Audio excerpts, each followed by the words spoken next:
Among the gods of Olympus, Dionysus stands apart, a god of wine, revelry, and the wild, untamed forces of nature. He is the patron of theatre and ecstatic celebration, offering liberation from the constraints of daily life. Dionysus embodies transformation and duality, joy and madness, creation and destruction. His worship was personal and ecstatic, a direct connection to the divine, unlike the formal rituals of other gods.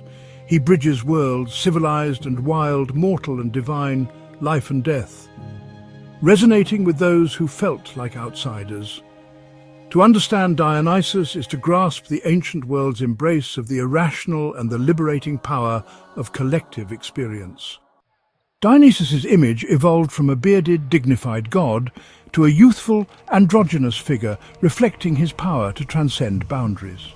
He is often shown with a thyrsus, drinking cup, grapevine, and the thyrsus, a fennel staff crowned with a pine cone, symbolizing his magical, transformative power. Ivy, evergreen and vital, marks his connection to life and renewal. Theatrical masks, central to Greek drama, are his symbols too, representing transformation, the shedding of identity, and the exploration of human emotion. Dionysus's iconography is a visual invitation to step outside oneself and embrace the ecstatic unknown. Through these symbols, he is instantly recognizable as the god of liberation and performance. His image, ever shifting, captures the essence of his divine paradox. Dionysus's wildness is embodied by his animal symbols. The bull, his most powerful emblem, represents strength and untamable energy. Panthers and leopards, often pulling his chariot, symbolize sensuality and the allure of the wild. The goat, both fertile and sacrificial, reflects the cycle of life and death at the heart of his mysteries.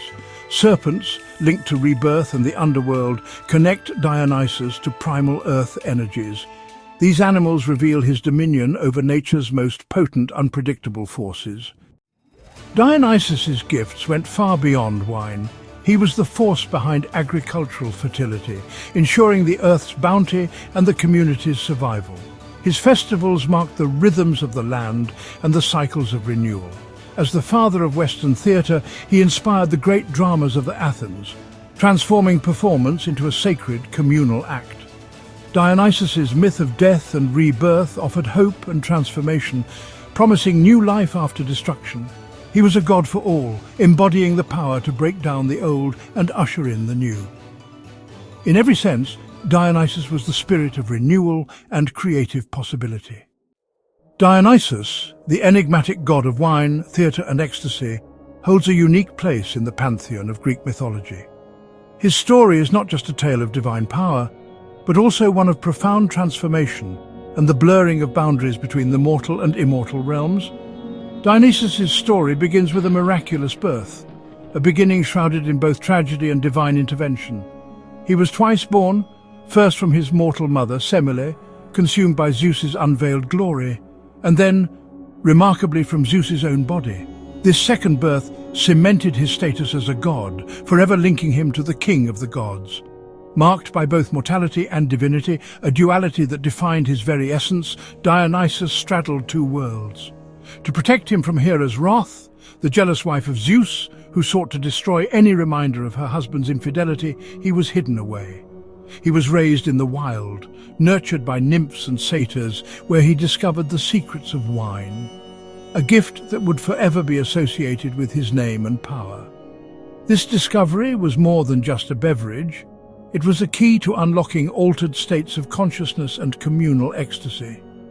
As he traveled the world, often accompanied by his ecstatic followers, Dionysus taught humanity viticulture, sharing the knowledge of cultivating grapes and crafting wine, bringing both joy and a touch of divine madness to the lands he visited. But his arrival often brought chaos and resistance from those who feared his power, those who clung to order and reason in the face of his intoxicating influence. His presence challenged the established norms and societal structures. One famous myth tells of pirates who tried to capture him, hoping to ransom a god for their own gain. But their ropes fell away, Unable to bind a god, wine flowed from the ship in a miraculous torrent, filling the vessel with the intoxicating liquid, and Dionysus transformed into a lion, a symbol of untamed power and divine retribution, turning the terrified crew into dolphins, condemning them to forever swim the seas, a constant reminder of their transgression. These stories warn, denying Dionysus invites disaster, a lesson etched in the fates of those who dare to underestimate his divine authority. His myths are tales of transformation, boundary crossing, of the fluidity between human and animal, mortal and divine, and the unstoppable force of the divine outsider, the god who challenges the status quo and demands recognition. Dionysus's journey is one of struggle, triumph, a constant negotiation between his divine nature and the mortal world he inhabits, and the relentless assertion of his divinity, a demand for acceptance and worship that echoes through the ages. He is the god who cannot be contained, whose essence defies categorization, and whose influence permeates every aspect of life. He is bringing both ecstasy and upheaval wherever he goes, a force of nature that disrupts the ordinary and invites the extraordinary. His legends are reminders of the power and danger of embracing the unknown, of surrendering to the intoxicating allure of the irrational. Through myth, Dionysus remains a symbol of the wild, creative energy, the untamed spirit that resides within us all, that disrupts and renews, constantly challenging the established order and paving the way for new beginnings. His miracles are not just wonders, displays of divine power. They are challenges to the status quo, acts of rebellion against the constraints of reason and societal norms. In every tale, Dionysus demands recognition, a plea for acceptance and understanding that resonates even today. And his presence transforms the world, leaving an indelible mark on the landscape and the hearts of those who encounter him. To encounter Dionysus is to face the unpredictable, to confront the raw, untamed forces of nature and the depths of human emotion. It is to risk madness for the sake of revelation, to embrace the ecstatic and the irrational in pursuit of a deeper understanding of oneself and the universe. His myths endure because they speak, across the millennia, to the eternal human longing for liberation and transcendence, for a connection to something larger than ourselves, and for the freedom to express our innermost selves without restraint. Dionysus was always surrounded by a wild, ecstatic procession, the thyrsus. The Maenads, his most devoted followers, embodied divine madness, breaking free from social norms through dance, music and ritual. Satyrs, half-beast and driven by impulse, joined the revels, led by the wise and drunken Silenus.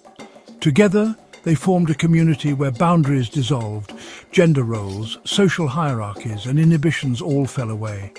Their processions were living festivals, celebrating the freedom Dionysus offered. For his followers, ordinary life was suspended, replaced by shared ecstasy and divine inspiration. The thyrsus was a moving reminder of Dionysus's power to liberate and transform. Dionysus's influence spread far beyond Greece, merging with gods like Egypt's Osiris, another deity of death, rebirth and fertility. This syncretism deepened his role as a god who could cross between life and death, offering hope of renewal. The Romans identified him with Liber Pater, blending Greek ecstasy with Italian traditions of freedom and fertility. Dionysus's rites found echoes in the cults of Sabazios and even in distant cultural myths, showing his universal appeal. He was a god who adapted, recognized wherever people sought liberation, joy and transformation. Dionysus's many faces reveal the enduring human need for ecstatic release and the promise of rebirth. Dionysian worship was far from a solemn, private affair. It was a public spectacle, a vibrant, communal experience that drew people from all walks of life. These festivals were integral to the social and religious fabric of ancient Greece and Rome. Grand festivals like the city Dionysia in Athens, a highlight of the Athenian calendar, transformed the city into a stage for processions, lavish feasting, and captivating theatrical performances. The entire city would participate, blurring the lines between performer and audience. The Lenaea and Anthesteria, other significant festivals, brought ecstatic dance, fueled by wine and religious fervour, uproarious comedy and solemn rituals, all interwoven to honour Dionysus. These rituals often explored themes of life, death and rebirth, blurring the line between the living and the dead, and offering a glimpse into the mysteries of the afterlife. These events were far more than mere entertainment. They were vital moments of communal release, a chance to shed societal constraints, and a powerful means of spiritual and social renewal. In Rome, the Bacchanalia dedicated to Bacchus, the Roman equivalent of Dionysus, became infamous for their ecstatic, often secretive rites, shrouded in mystery and whispered rumours of excess. These practices eventually drew the suspicion of the Roman authorities, who suppressed the Bacchanalia for their perceived threat to public order and morality. The festivals revealed the inherent tension between the liberating spirit of Dionysian freedom and the ever-present forces of social and political control. Through collective celebration, the community confronted the ever-present threat of chaos, found catharsis in shared experiences, and honoured the enigmatic god who brought both unbridled joy and unsettling disruption to the established order. Dionysian festivals were more than just parties. They were the very heartbeat of ancient society. Carefully orchestrated moments when the established world was temporarily turned upside down, allowing for a release of pent-up emotions and a reaffirmation of community bonds. Dionysus's spirit endures, a testament to the enduring power of myth and archetype. His influence is vividly seen in art, from ancient pottery depicting bacchanals to philosophical explorations of the self and society, and in modern celebrations of ecstatic release, where the boundaries of the individual dissolve into collective experience. Nietzsche's profound vision of the Dionysian, a concept that revolutionized our understanding of art, portrays it as the primal force of both chaos and creativity, a duality that drives artistic expression and innovation. This perspective still shapes how we understand the very essence of art and the complexities of life itself. From the evocative power of poetry and the expressive movements of dance to the vibrant energy of music festivals and the exuberant spirit of carnival, the Dionysian impulse, that deep-seated human desire to lose oneself in collective joy and shared experience, remains a powerful and undeniable force. Even today, in our structured and regulated lives, we seek those precious moments of liberation, a break from the constraints of order and the predictability of routine, echoes of ancient revels, whispers of a time when boundaries blurred and inhibitions dissolved. Dionysus, in his enduring presence, reminds us of the untamed, wild and creative energy that resides within each of us, the passionate spark that fuels artistic expression, driving us to create and innovate, and the unadulterated joy that ultimately makes life worth living, a celebration of existence in all its messy, beautiful glory. His call is timeless, an invitation that transcends generations. Embrace the madness that sets you free, dance with unrestrained abandon, and discover the profound freedom that lies within the intoxicating embrace of ecstasy. The God who comes, the liberator, the bringer of joy, is still with us. Wherever we gather to celebrate life, wherever we find the courage to create, and wherever we dare to break free from the chains that bind us,